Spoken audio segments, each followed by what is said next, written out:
Hello दोस्तों, कैसे हैं आप लोग? अच्छे तो हैं ना? ध्यान तो रखते हैं ना आप अपना? किसी और के भरोसे तो नहीं छोड़ रखा आपने? चलिए, आज हम बात करेंगे G4 क्या है, G6 क्या है, G7 क्या है, G8 क्या है। आज हम इनके बारे में बात करेंगे। ये अलग अलग प्रकार के संगठन हैं जिनका अलग अलग उद्देश्य है। इन सब के बारे में आज क्रम वाइज क्रम स्टडी करेंगे और हम जानने की कोशिश करेंगे कि G4 क्या है, G6 क्या है, G7 क्या है और G8 क्या है। चलिए, तो पहले हम सबसे पहले बात करेंगे G4 के बारे में। तो G4 है क्या? तो जी मतलब क्या होता है? ग्रुप ऑफ नेशन, मतलब कितने ग्रुप इसमें जुड़े हुए हैं। जी का मतलब क्या होता है? ग्रुप होता है, ठीक है। ग्रुप, संगठन जिसको हम लोग हिंदी में कहते हैं। G4 का मतलब होता है ग्रुप ऑफ 4 कंट्रीज, मतलब 4 देशों का समूह, ठीक है।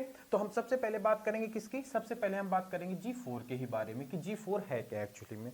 तो G4 4 देशों का एक ऐसा समूह है जो आर्थिक और राजनीतिक सहायता के लिए आपस में बनाया गया था, ठीक है। तो अब हम बात करते हैं इसका गठन कब हुआ था। तो इसका गठन हुआ था 2005 में। इसका गठन कब हुआ था? तो 2005 में बनाया गया था, ठीक है। ये किस प्रकार का है? तो ये आपका राजनीतिक है और आर्थिक है, ठीक है।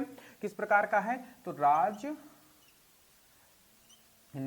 है एवं आर्थिक है।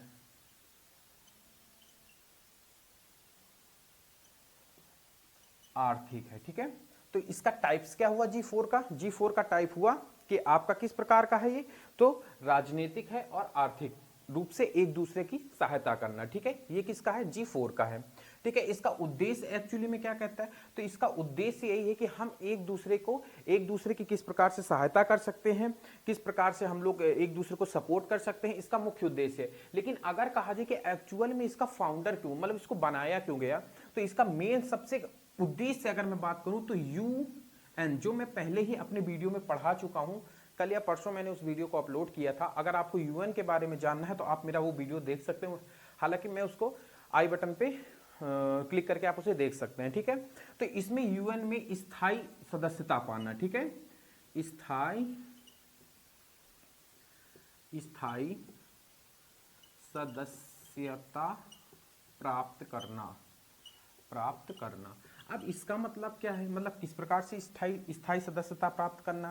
तो इसका मतलब ये है कि अभी जब मैं UN पढ़ा रहा था, UN को मैंने पढ़ाया था कि ये 24 अक्टूबर 1945 ईस्वी में इसका गठन हुआ था। इसका कार्य क्या है, ये सारी चीजें मैंने उस वीडियो में क्रम वाइज क्रम बताई हैं। तो ठीक उसी प्रकार मैंने बताया था कि UN में 5 देश ही स्थायी रूप से अपना दावेदारी रखते हैं, जिसमें से आपका US था, जिसको हम लोग अमेरिका कहते हैं, रसिया था, इधर ब्रिटेन था, फ्रांस था और चीन था। ये 5 देश ऐसे हैं जिनको स्थायी सदस्यता प्राप्त है, ठीक है, सिक्योरिटी काउंसिल में, सुरक्षा परिषद में।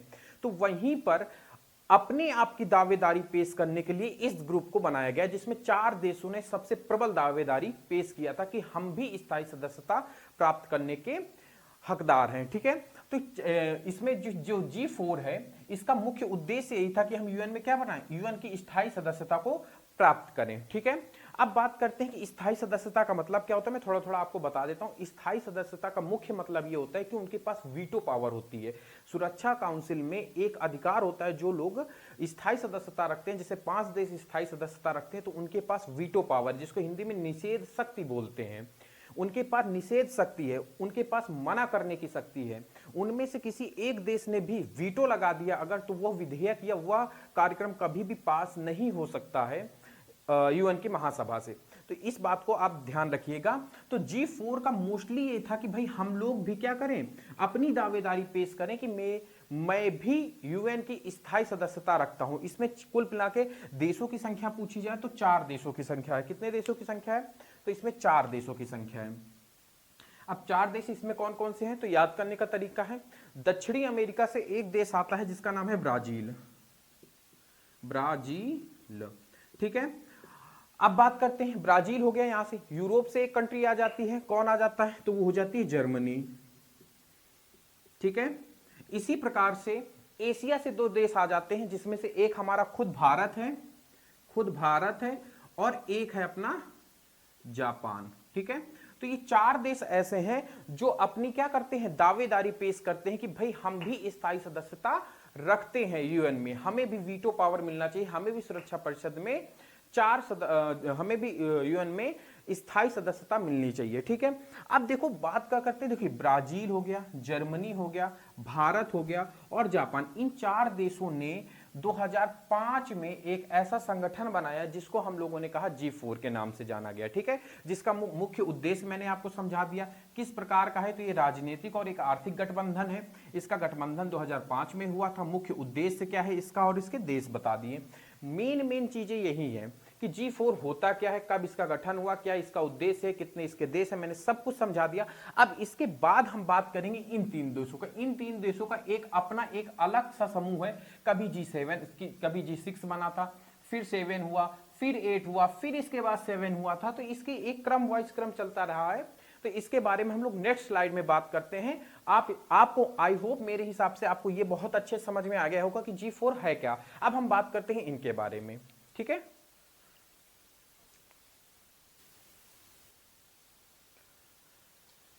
चलिए दोस्तों, तो अब हम बात करते हैं G6, G7 और G8 के बारे में कि ये G6 क्या है, G7 क्या है और G8 क्या है।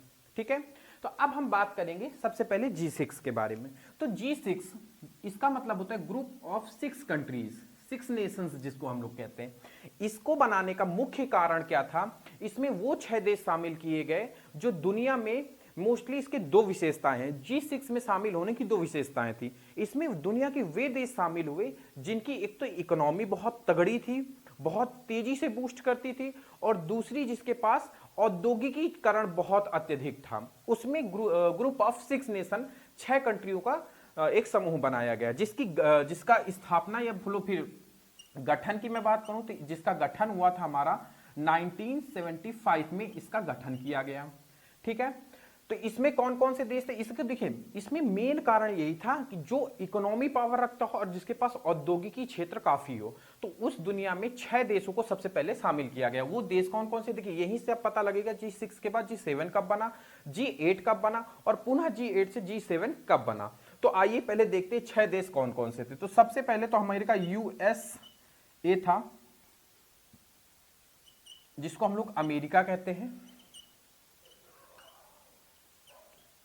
ठीक है, फिर इसके बाद अब देखिए एक बात आप हमेशा याद रखिएगा, जहां जहां अमेरिका होगा 90% चांस वहां पे है कि वहां पर वहां पर जापान होगा ही होगा। रीजन ये है कि जब अमेरिका ने जापान के ऊपर परमाणु बम फोड़ा था हिरोशिमा और नागासाकी में, तब जापान ने यह कहा था कि अब हम हथियार ही नहीं रखेंगे। तो अमेरिका ने ही बम फोड़ा और अमेरिका ही जापान से आके क्या कहता है कि आप हमें अपनी सिक्योरिटी की जिम्मेदारी आप हमें दे दीजिए। उस कारण से अमेरिका सही करे या गलत करे, जापान उसके पक्ष में होता ही होता है। उसके पास मजबूरी है, यदि अमेरिका के खिलाफ जापान ने कुछ भी बोला तो वो सिक्योरिटी पे थोड़ा सा भी ढीला डालेगा तो जापान के जस्ट बगल में आपका दक्षिण कोरिया है, वो तुरंत हमला कर देगा। इसलिए अमेरिका के खिलाफ कभी भी जापान नहीं जा सकता। ये मेन रीजन है उसका, अमेरिका और जापान का। तो जहां पर अमेरिका होगा वहां पर जापान जाएगा। हालांकि जापान के अंदर भी इकोनॉमी अच्छी है, इसकी औद्योगिकीकरण इसमें ठीक है, अमेरिका तो है ही है। अब इसके बाद सेकंड देश इसमें कौन सा शामिल किया गया था, तो सेकंड देखिए यूरोप से आपको 4 देशों का नाम याद रखना है। सबसे पहले तो ब्रिटेन। अब ब्रिटेन में भी आपका 4 प्रकार के आते हैं। ब्रिटेन मतलब आपका, कभी आप इंग्लैंड नाम सुनते होंगे, कभी ब्रिटेन नाम सुनते होंगे, कभी आप इसके कई नाम है, वेल्स है। इस तरीके से 4 स्टेट से मोस्टली मिलके बना हुआ है। इसके बारे में फिर हम कभी चर्चा करेंगे। ठीक है, अब बात करते हैं यूएसए हो गया, जापान हो गया, ब्रिटेन हो गया, फिर फ्रांस आता है इसमें। फ्रांस के बाद आता है जर्मनी।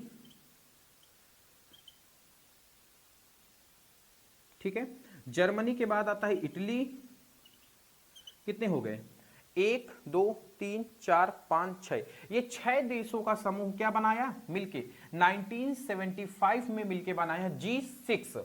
ठीक है, 6 देशों ने, इन सब की इकोनॉमी अच्छी थी, औद्योगिकीकरण इनके पास बहुत था, मैन पावर की कमी थी वो नो डाउट, लेकिन इनके पास टेक्नोलॉजी ज्यादा थी, इनके पास औद्योगिकीकरण बहुत ज्यादा था, मशीनरी से काम ये लोग बहुत ज्यादा करते थे, वो अलग बात है। इसीलिए ये लोग एशिया और अफ्रीका जैसे कंट्री में जाके अपनी फैक्ट्रियां लगाते हैं, क्योंकि वहां पे इनको मैन पावर भरपूर मात्रा में मिल जाता है। आप अपने ही देश में देख लीजिए, भारत में कितने ज्यादा बेरोजगारी है, कितने ज्यादा बेरोजगार, हम जैसे बेरोजगार युवा यहाँ पे बैठे हुए हैं, आप जैसे लोग बैठे हुए हैं, तो इनके पास भरपूर मात्रा में, भारत जैसे के पास भरपूर मात्रा में लेबर मिल जाते हैं। लेकिन यूरोप में जनसंख्या कम होने के कारण, क्लाइमेट वहां का वैसा है, तो वहां पे जनसंख्या ज्यादा हो नहीं पाती, जगह भी बहुत कम है, तो वो लोग वहां से निकल के कहां आ गए, भारत और अफ्रीका जैसे जहां मैदानी क्षेत्र है, जनसंख्या ठीक ठाक है, वहां पर ये लोग फैक्ट्री लगाते हैं। ठीक है, तो बात समझ में आई कि गठबंधन का 1975 में हुआ, 6 देश हुआ। अब इन्हीं 6 देशों में, अब इन्हीं को गौर से समझना, इन्हीं 6 देशों में कुछ दिन बाद कनाडा को शामिल कर लिया गया। कनाडा के पास भी क्षेत्रफल इसके पास ज्यादा है, जनसंख्या भी ठीक ठाक है इसके पास, और इकोनॉमी तो इसकी तगड़ी है ही है, टेक्नोलॉजी है इसके पास, औद्योगिकीकरण इसके पास ठीक ठाक है। तो कुछ दिनों बाद जब इन 6 देशों के बाद जब कनाडा को शामिल कर लिया गया, तो टोटल हमारे कितने हो गए, टोटल हमारे हो गए 7, और इसी को कहा जाने लगा G7, इसी को ये वाला देश कहा जाने लगा, ग्रुप ऑफ 7 नेशन। ठीक है, अब फिर कुछ दिन होते हुए जब G7 अच्छे से वर्क करने लगा, लोगों को लगा कि फायदा है, तो उधर यूरोप और एशिया में बैठा हुआ रूस, उसके पास क्षेत्रफल भी है, बस मैन पावर की कमी है और टेक्नोलॉजी भी उसके पास है। तो कुछ दिनों बाद इसी में से शामिल कर लिया गया रूस को। जैसे ही रूस को शामिल कर लिया गया, तो यही G7 अंततः क्या बन गया, G8 बन गया। ठीक है, बात समझते जाइएगा। पहले क्या बना, G6 बना था। G6 में 6 देश शामिल हुए थे, USA, Japan, Britain, France, Germany और इटली, जिसमें से ये 4 देश यूरोप के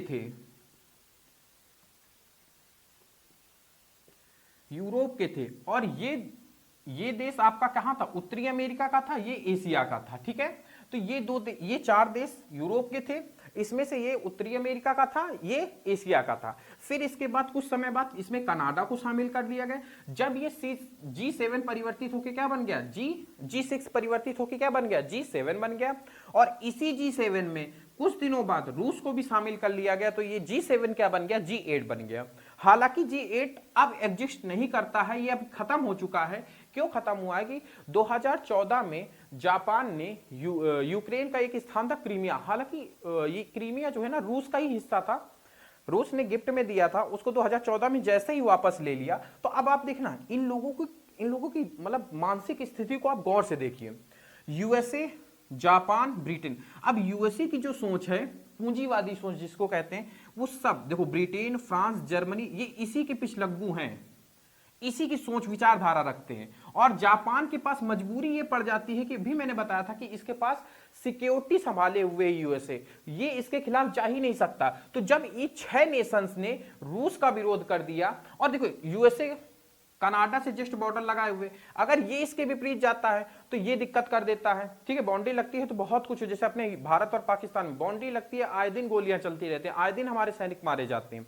तो ये शांति की वजह से भी अमेरिका का पिछलग्गू एक तरीके से हम कह सकते हैं। तो क्या हुआ कि इन्हों सब ने डिसाइड किया कि रूस ने यूक्रेन का क्रीमिया 2014 में क्या कर लिया था, 2014 में क्रीमिया को क्या कर लिया था, रूस ने यूक्रेन से छीन लिया था। तो इन सब की अवधारणा एक होने की वजह से रूस को इन्होंने G8 से क्या कर दिया, G8 से रूस को क्या कर दिया, बाहर कर दिया। और जैसे ही रूस को बाहर कर दिया, तो ये G8 पूरी तरीके से खत्म होके पुनः क्या बन गया था, G7 बन गया। तो G7 तो इतनी समय हमारे एग्जिस्ट करता है, लेकिन G8 अब नहीं करता है। 2014 के बाद G8 को क्या कर दिया गया था, समाप्त कर दिया गया था। आई होप मेरे हिसाब से आपको G7, G6, G7, G8, कैसे G8 बना, फिर उसके बाद कैसे G8 से पुनः G7 बना, ये सारी चीजें मैंने बहुत ही सिंपल लैंग्वेज में, बहुत ही आसान शब्दों में आपको समझाने की कोशिश किया होगा। अगर आपको इस वीडियो से जरा सा भी नॉलेज मिले तो आप हमारे चैनल को सब्सक्राइब कीजिए, लाइक कीजिए, कमेंट कीजिए, जिससे मुझे मोटिवेट मिलेगा और मैं इसी तरीके से आपको और वीडियो उपलब्ध करा सकूं। धन्यवाद हमारा वीडियो देखने के लिए।